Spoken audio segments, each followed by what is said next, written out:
All right, Shay. First time doing a show together. It is not the best of circumstances. Got to be honest with you. The Reds are getting the absolute brains beat out of them at 12-5 against the San Diego Padres, mostly due to a little sketchy pitching there towards the end of what we would like to call mop-up innings, I think is the right term to use. Shay, how you doing, man? You doing all right outside the game? Was the day going okay? Yeah, day was off to a strong start, and really the game was off to a strong start. But like you said, Trace, I don't think we're going to have to worry about seeing Alec Mills and Eduardo Salazar in September and October. So this is just kind of a, take it with a grain of salt kind of game. I don't think we have to worry about those guys in July.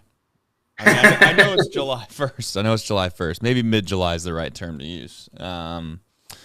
Pretty tough game, chat, if we're being honest. But as always, if you can, please like the stream. There's things to talk about. I don't know if there's as much to talk about today as there usually is, but we obviously can get into Williamson's start. We obviously have Farmer on here. McLean's doing McLean things, it seems. And then we got an elephant in the room that we probably should have a little bit of a conversation about. But I think that, maybe we don't go overboard with it, but it should be at least brought up. And then we'll talk about what's next. Yeah.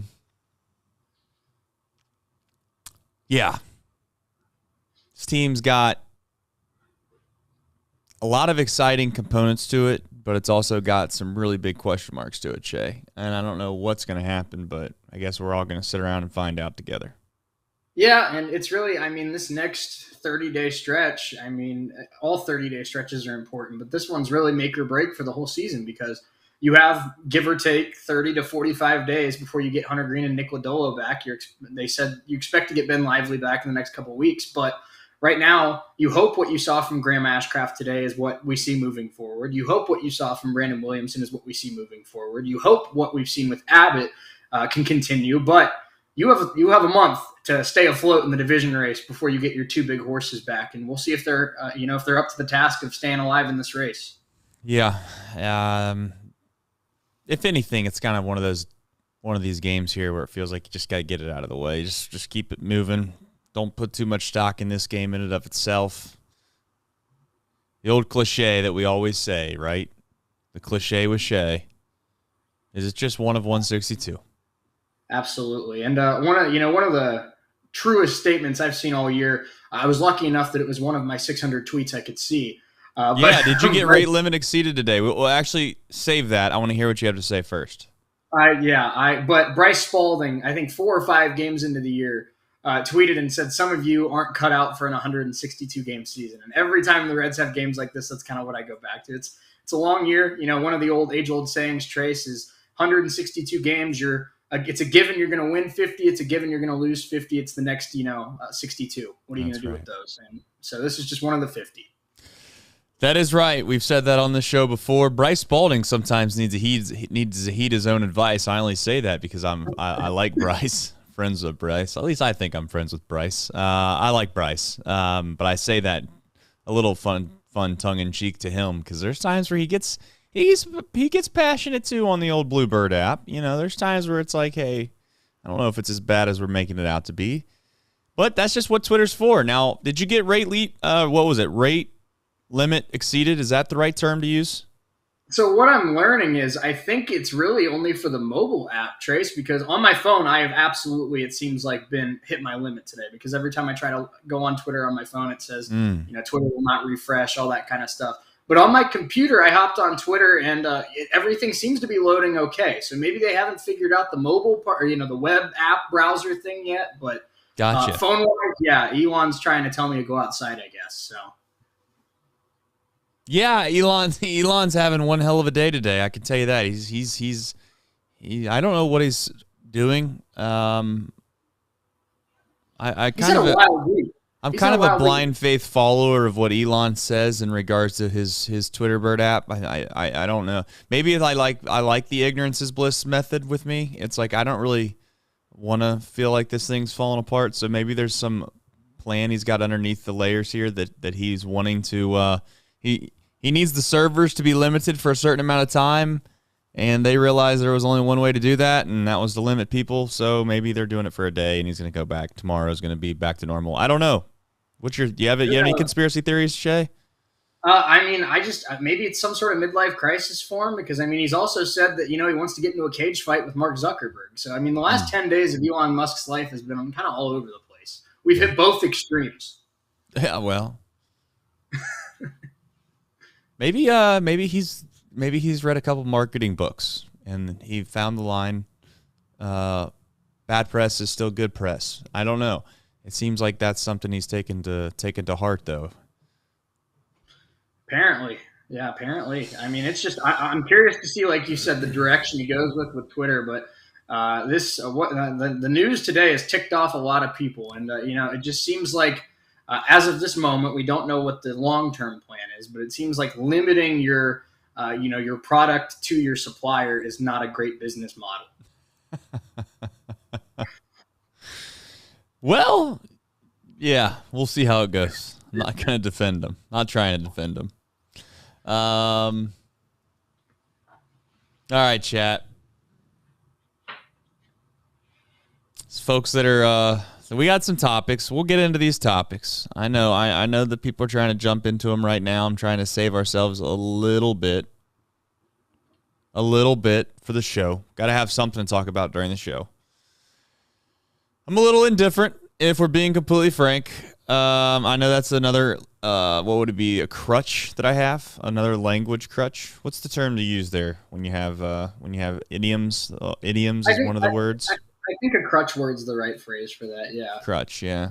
Completely frank is one of my crutch words. I'll do my best to get rid of it, but... You'll learn pretty quick, Trace. Mine's absolutely. Like, as soon as I agree with someone, absolutely is the first thing that comes out of my mouth.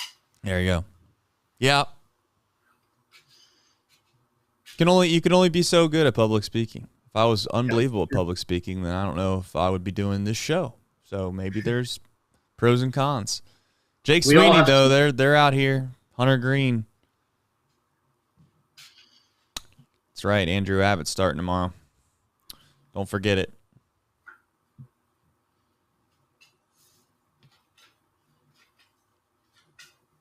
Shay, who's your favorite player on this team? Anybody asked you that yet?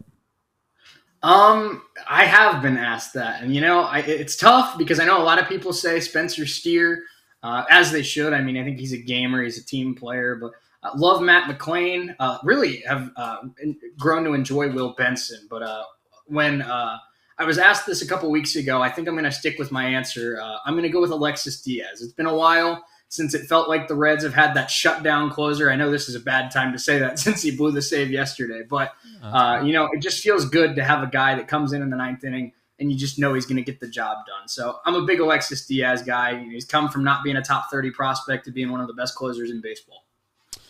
That's a good answer, actually. Not one that I thought you would. That's a unique one. One that, with all the things that are going on, is Alexis Diaz the most underappreciated Red that we currently have? I think that answer, in my opinion, is yes. I think it's right up there. I think it's probably either him or Friedel would be the two that pop to my head. I think you could also argue Will Benson in that conversation now, because I think there's still a lot of people that still show skepticism with Benson because of just how bad that start to the season was. But I mean, they mentioned it earlier today on the broadcast. In the month of June, his on-base percentage of .472 was second in the entire league, only to Shohei Ohtani, who might have had the best month by a hitter in the 21st century. So, well, right on cue, Will Benson singles to left center field, and the Reds do have their leadoff man on. If they come back and win this game, then they're not going to come back and win this game. But if they did, yeah.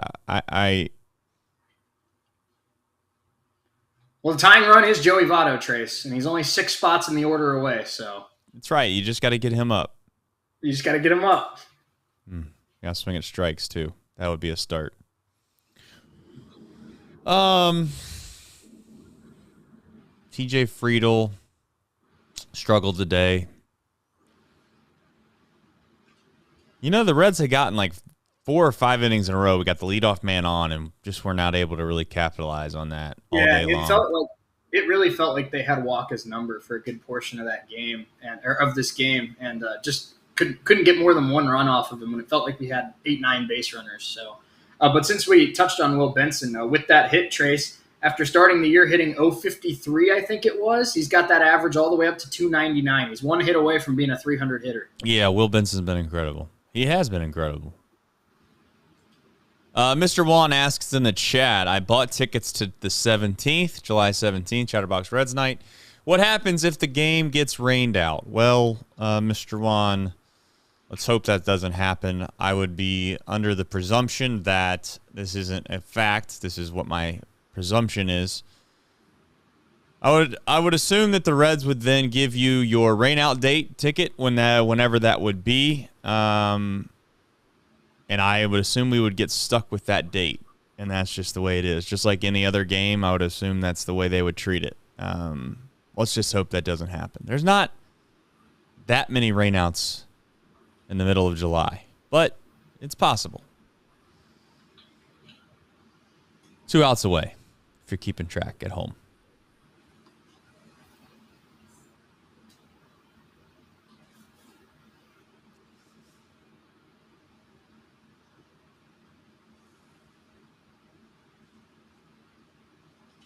Royalty saying don't give up on India. He's a big part of the team. I don't know if anyone's given up on him. No one's given up on India. I think it's more or less people are asking the question of what the value that he brings to the team. And if we're not going to be able to extend India, or he doesn't want to switch positions, then what value does he bring to the team? Simple as that. But no one, I don't think, is actively rooting against India.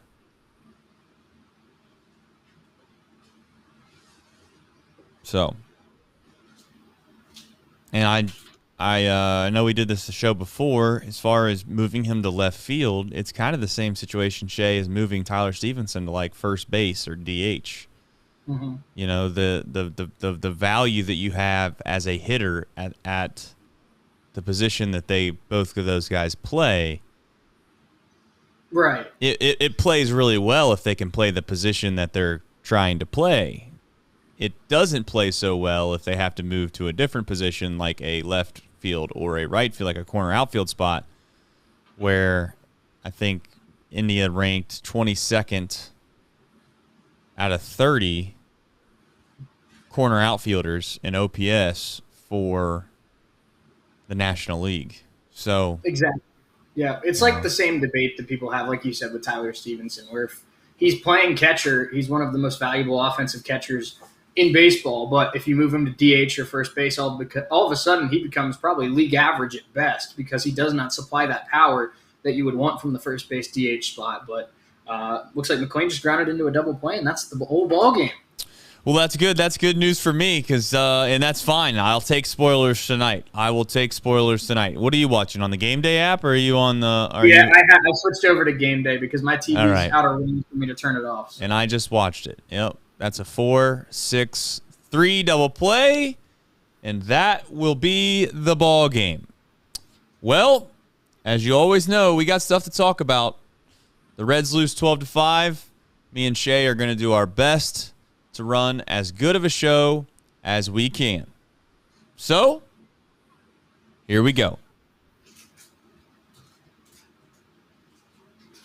High drive, left center field, racing back to the world bourgeois.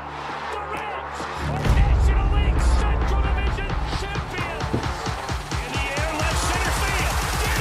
Did he? He did! They did! Reds win! Line to the right field, Junior!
All right, we are joined by Shay Neal, not Nick Kirby today. And Shay, I just want to say I apologize for the Reds and the way they play when you have to come on this show lately. It's not your fault. People will want to blame you. There will be people in the streets, I'm sure, boycotting the fact that you should not be doing the show anymore, and it has nothing to do with you. I can promise you that the Reds did not know that you were going to be on the show today, and that's why they didn't play well. I think Mills just can't get guys out, and that's part of the reason as to why he struggled. Your overall thoughts. My apologies again for just the tough spot that you have been put in. Yeah, well, I appreciate it. I think we're up to a 5-game skid now. I told Nick last time I was on the show, we got to find some way. I don't know if I got to wear, maybe I got to wear the bubblegum bucket as a hat for a show or something like that. We got to find a way to snap this skid. But I think I appreciate Brandon Williamson. It seemed like he wanted to help me snap the skid today. So I appreciate some guys stepping up for me. He did. In fact, let's do it. I got a million things going on, 5,000 browsers open at once. But let's just get into the box score recap here as we get going. And we had, like I said before, some decent topics to discuss. So let's get into it. The score, or I should say the game would remain scoreless until the top of the third when Tatis Jr. would double to right, allowing Grisham to score. That would give San Diego a 1-0 lead. And let's be honest, Shay, at that time, we didn't feel like it was all that big of a deal. The Reds, hey, we fall down behind all the time. 1-0, no big deal. And, of course, in the bottom of the third, the Reds do what they always do. They answer back. McLean doubled to center field. Stevenson would score. That would be 1-1. And then the sixth came, and the wheels started to fall off. Buck Farmer came in. Buck Farmer struggled. Soto homered to right center. Nola scored. Kim scored. 4-1 San Diego. Then Machado would homer to left center, 388 feet, 5-1. Grisham tripled to right, 6-1. Nola grounded out to shortstop, 7-1. Tatis Jr. with one single, 8-1. Machado would then homer again. Tatis scored 411 to center, 10-1. And then, thankfully, the inning ended. Jonathan India provided a spark. We needed to send this highlight package that he's providing the last couple days around the league. Just a thought. India would homer to center, a grand slam variety, 430 feet. Stevenson, Benson, and McLean would all score. That would make the game 10-5. But I think Salazar came in. Tatis Jr. hit a sacrifice fly, which allowed Grisham to score again, 11-5. And then Soto hit a sacrifice fly that allowed Nola to score, and the final would be 12-5. I know that is not as good of a recap as you traditionally would get from Nick Kirby, and I got to be honest with you, between all of the different things that are going on today and how ugly this baseball game was, that's the variety that you do get. However, as we get in today, I do want to bring up the fact that Brandon Williamson did go 5 innings, 3 hits, 1 earned run, 5 Ks, and only 1 walk. Shay, that's probably the most positive outlook that there is on today outside of McLean gave a little bit of a run for the money, I guess, for a second. But do you push back at all that Brandon Williamson was the main positive takeaway from today's game? No, I'm with you. I think he was very sharp. It just over the last couple of starts, he's just looked more confident with his stuff, just confident with his presence on the mound. And Trace, you know as well as anybody that baseball's obviously a big mental game, and a big part of it for a rookie or for somebody new to a league is making sure that you get that feeling of you belong. And I think Will Benson got that when he hit the walk-off off of Evan Phillips. Since then, he's been one of the best on-base guys in baseball. And I think Brandon Williamson's starting to kind of turn that corner. I think he's starting, what I see on the mound, he's starting to feel like he belongs in Major League Baseball. He seems more confident, and he's starting to get better results. He is, and I know that I know that the next topic here that we have in front of us is the Williamson to Farmer thing. I get that was what's the right term to use? That was a debated topic. If the Bluebird app was in full-fledged, full force today, I'm sure that would have been absolutely steamrolling down the tracks. Of course, that is until you got your rate limit exceeded message. However, here's my defending, if you will, of David Bell on this one. we have starters right now, and you mentioned it, Shay, that this is a mental game. It is very much that. And you want to try to make sure that when guys deserve to end on a positive note, that they actually do end on a positive note. So I thought that he went out and got Brandon Williamson. Many might say a little bit earlier than they would like, and I get that. I do understand that. But I also think Brandon Williamson's a guy where he just struggled. I say struggled. He just had a lot of bad luck his last outing, right? He had the rain situation. The mound was a mess. He went out. He struggled. He was so mad at him that he obviously tweeted Charlie Goldsmith in the middle of a game. And then next thing you know, he comes out and he throws the ball really, really well. I think Bell just used that as an opportunity, but in my opinion, Shay, to say, okay, I'm going to go out and get him before he maybe gives up 2 or 3 or 4 runs here. And again, you could say that, hey, Williamson would have gotten through that inning, and he could have gone another whole inning after that. This isn't an argument. I'm just trying to paint the picture as to why you pulled him. And I'm okay with it, I guess is what I'm getting at. And the reason I'm okay with it is because we need Williamson in the long run right now, more so than we needed this baseball game, if that makes sense.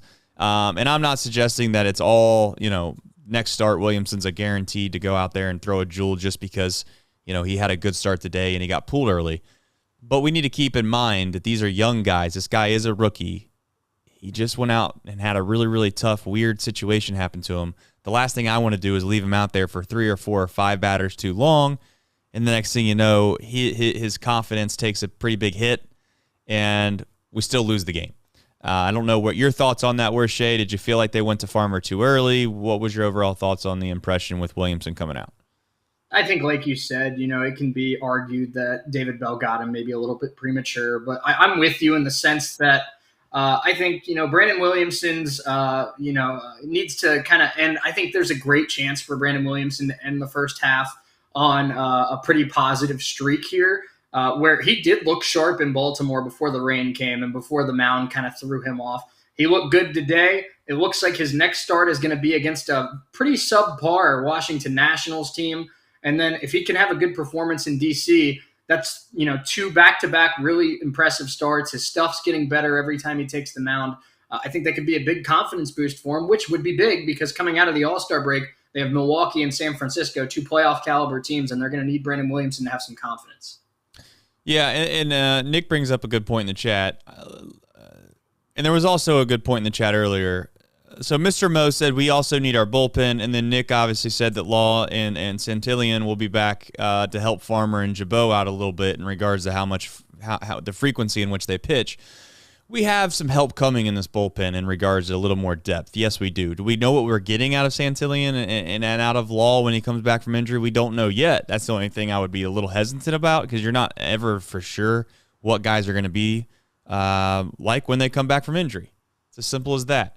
But I guess my main point is I don't have a problem with David Bell pulling Williamson in that spot. I just don't. I'm not going to get overly sideways about that decision. There's games where you lose. We lost this game. It's part of the one of 162 motto.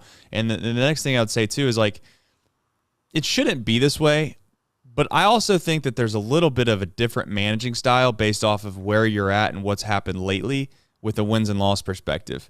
I feel like if the Reds were reeling and they'd lost 5 or 6 straight, Shay, that David Bell would have managed this game maybe a little bit differently than he did today because, let's face it, the Reds went on a little bit of a run here. They won yesterday, and I just think it's nothing to just get sideways about is what I'm getting after. I like doing a show that seems realistic. I like doing a show that seems like, what, we're not going to try to put on some front and some fake and just go with the masses on what should be and shouldn't be.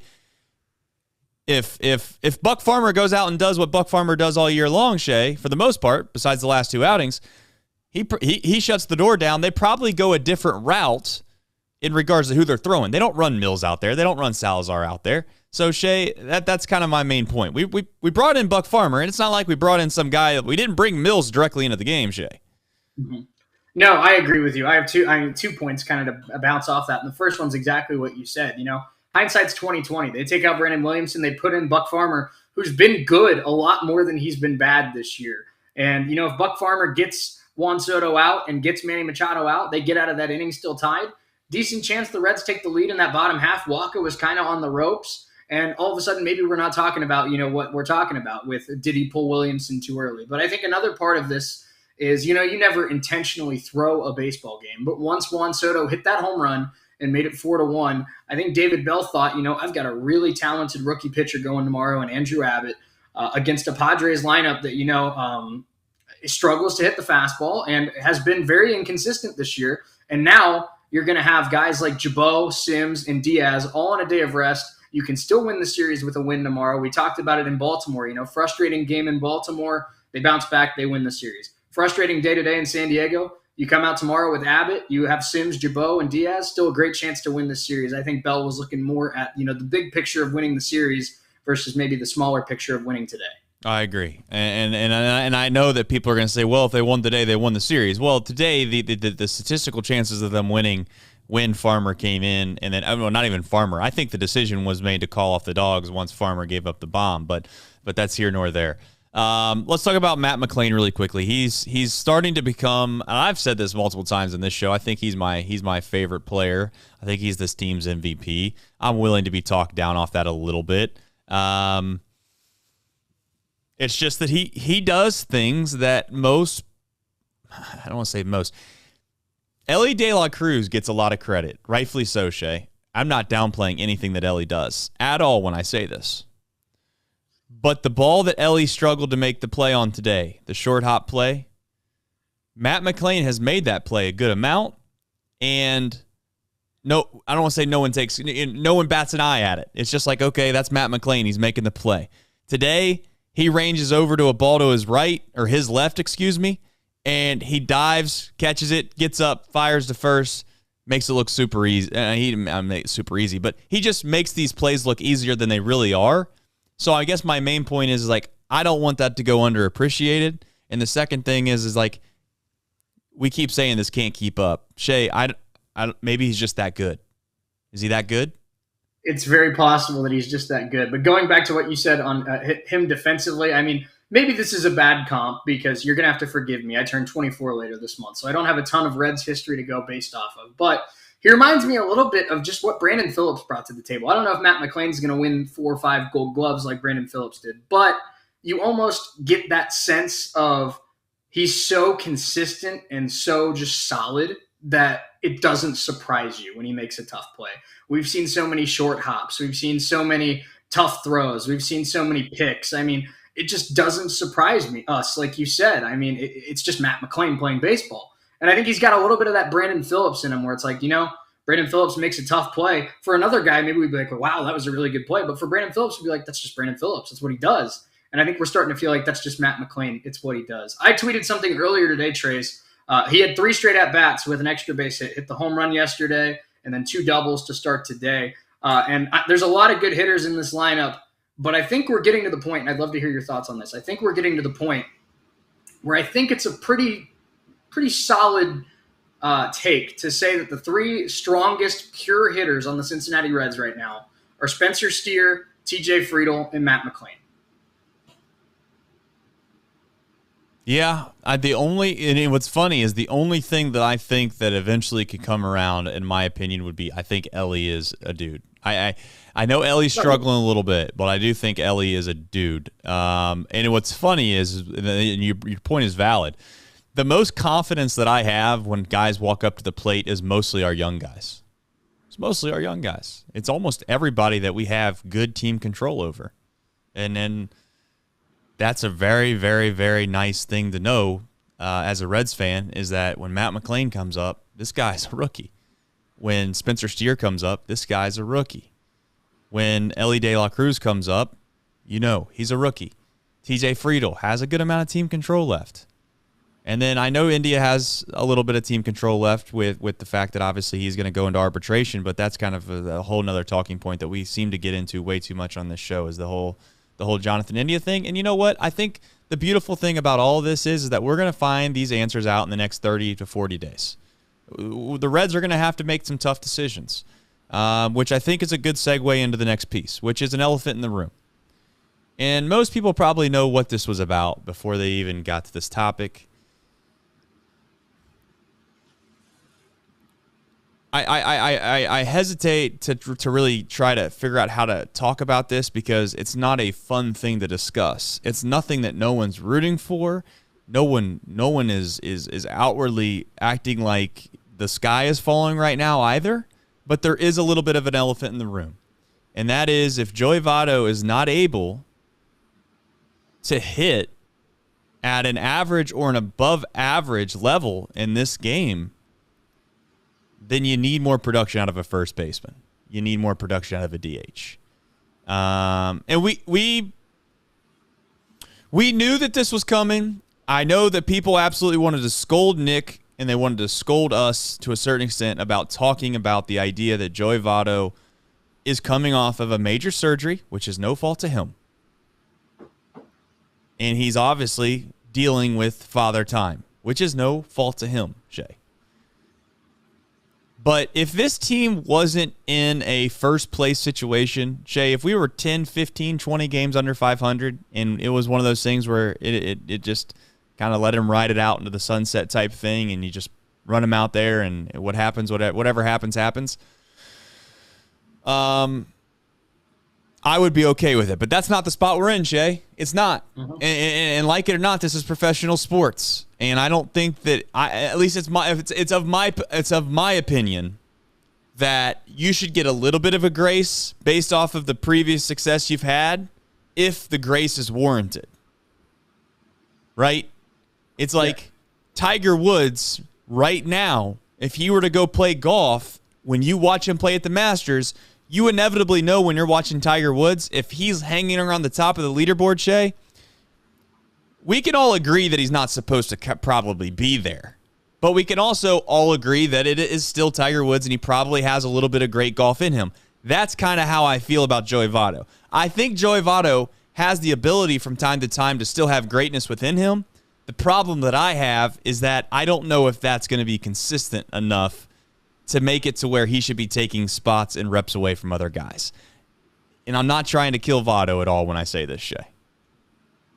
No, and I think it's valid because, I mean, you look at this starting lineup today. I mean, the starting lineup today is probably, you could argue maybe subbing in a guy or two. I know the whole CES debate's been talked about, but this is probably the best lineup they could put out right now, 1 through 9. And you just look at it, in the year 2023, Trace, TJ Friedl didn't have a good game today, but an intimidating hitter. Matt McLean, very intimidating hitter. Jonathan India, I know he's going through a rut, but former Rookie of the Year, still an all-star caliber player when he's on his game. Ellie De La Cruz, number 1 prospect in baseball by many. Jake Fraley kills righty. Spencer Steer, one of the favorites to win Rookie of the Year. Will Benson, second to Shohei Ohtani in getting on base in the last 30 days. Even Tyler Stevenson starting to pick it up a little bit. It just feels like in a lineup that 7, 8, maybe even 9 guys on certain days are scary hitters in the year 2023.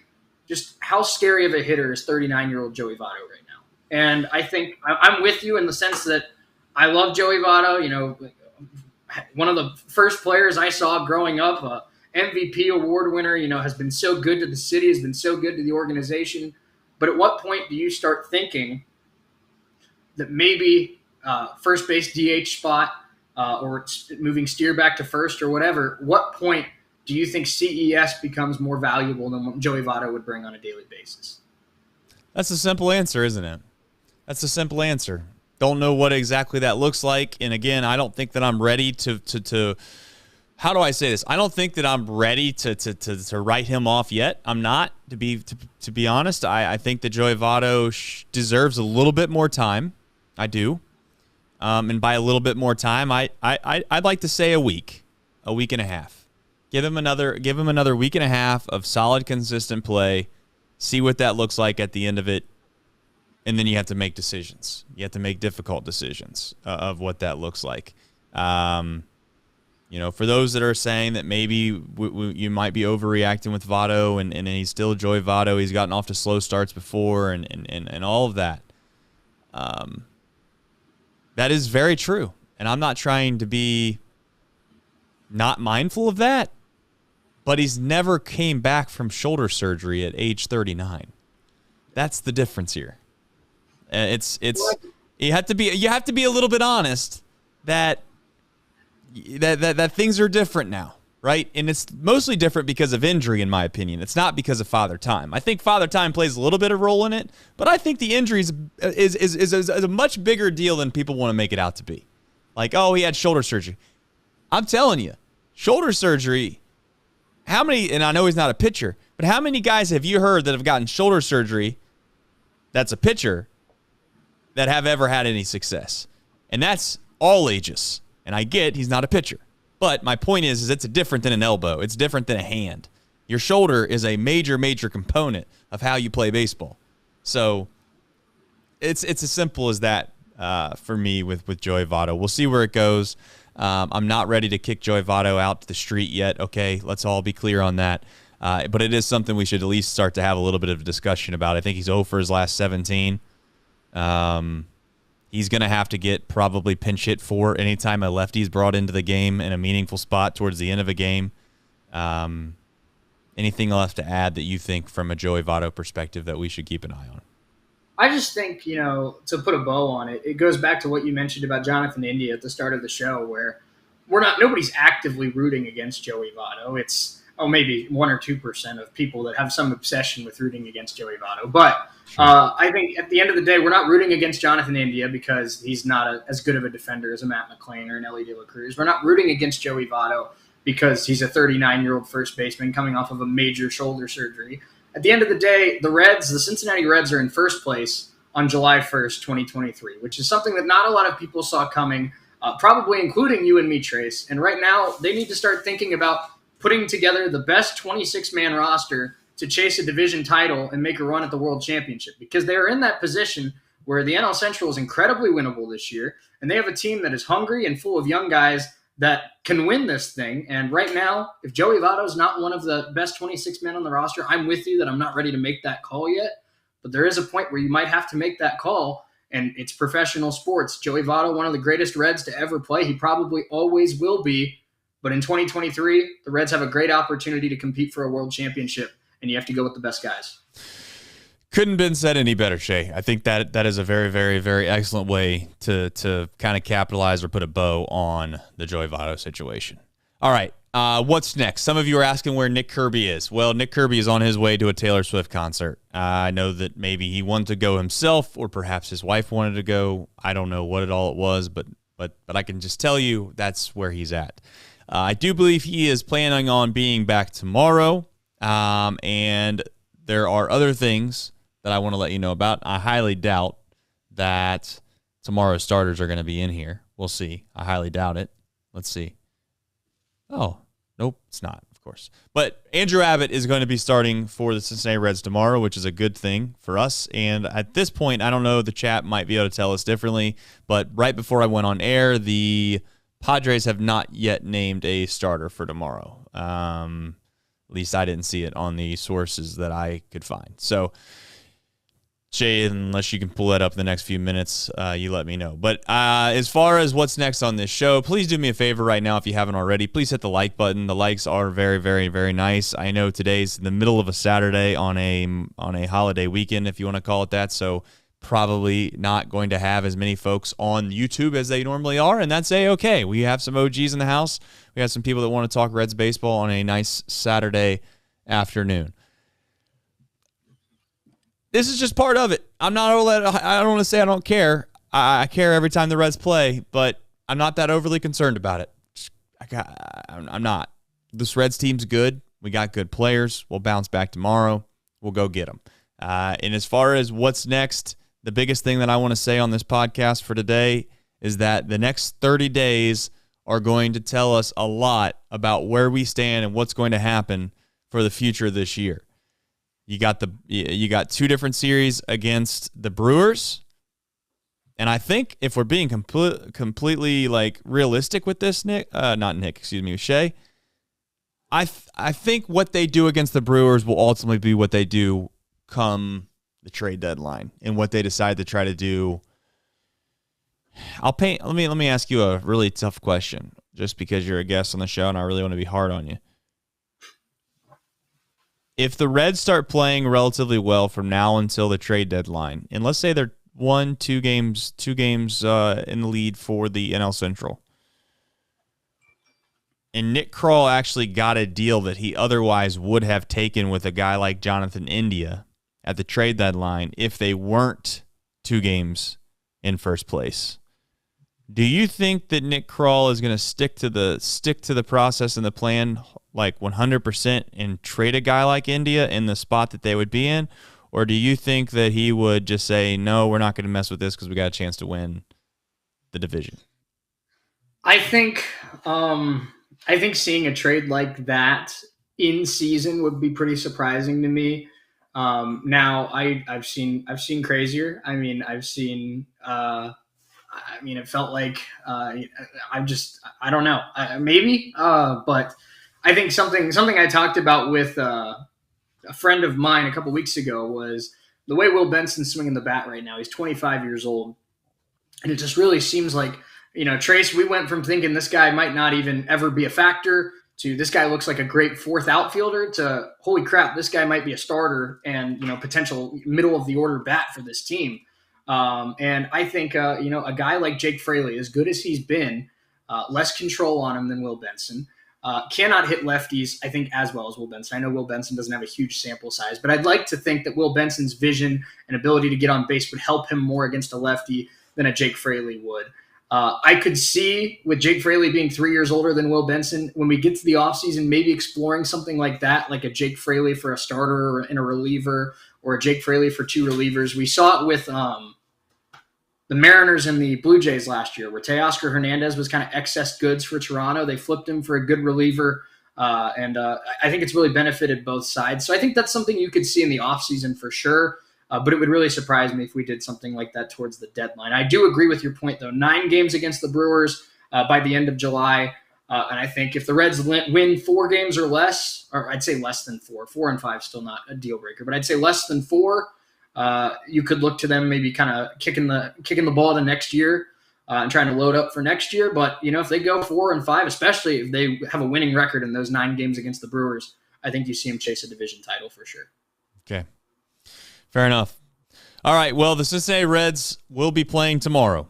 They have a daytime first pitch again against the Padres on getaway day for the Padres. And again, Andrew Abbott is throwing, which means this Reds baseball team has a decent chance of winning, I think is the right term to be used. A decent chance of winning. For those that don't know, we do a podcast every single day for you. If you can't watch the show live, you can always obviously go back and watch us on YouTube, but you can also catch it in podcast form on all of your podcast platforms. Shay, before we get out of here, I just want to tell you thank you for jumping on here in the middle of a Saturday, taking some rays. I know that you can't get on the Twitter Bird app today, so you probably got to go outside and do something because you're rate tweet limit or whatever that term is used. Hopefully they got that figured out, because I really do like Twitter, watching it with Reds fandom. But we want to say to all of you, I appreciate you watching the show. July 17th, if you haven't already, please get tickets. If you're really thinking about going to that game, please get tickets. I know that we're getting low in count, but nonetheless, July 17th, Riverboat Deck against the San Francisco Giants, and I'm hopeful that Luke Weaver throws that day. I am. That's who That'd I be want. pretty sweet. That's who I want to go throw on Chatterbox Red Night. So, as I said before, I got too many things going on, but I just want to tell you, thank you very much for watching. We'll be back better than ever tomorrow. I think Nick Kirby is back tomorrow in some capacity. I think he's going to the game. He's going to try to come in live right after the game, but nonetheless, yours truly will be here. But I just want to say, from my deep, genuine heart, I love all of you that watch this show. You keep us going. Even on days like today when things didn't go our way and we had to watch some pretty piss-poor pitching towards the end of this game, you still made it somewhat enjoyable to come in here and do a show. So, from Shay and myself, take care, everybody. And as always, go Reds.